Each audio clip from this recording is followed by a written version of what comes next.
Punjabi singer Sidhu Moosewala की दिन दहाड़े हत्या कर दी गई। मूसेवाला पर मानसा के एक गांव में असॉल्ट राइफल से ताबड़तोड़ फायरिंग की गई।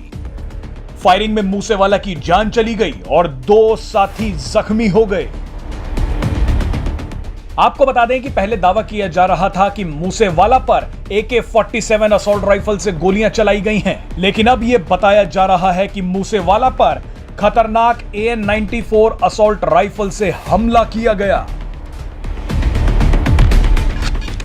आपको बता दें कि घटना से एक ही दिन पहले सिद्धू मूसेवाला की सिक्योरिटी घटा दी गई थी।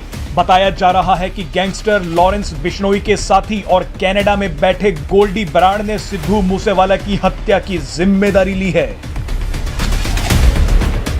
बहरहाल आपको बता दें कि इस घटना का एक CCTV फुटेज सामने आया है।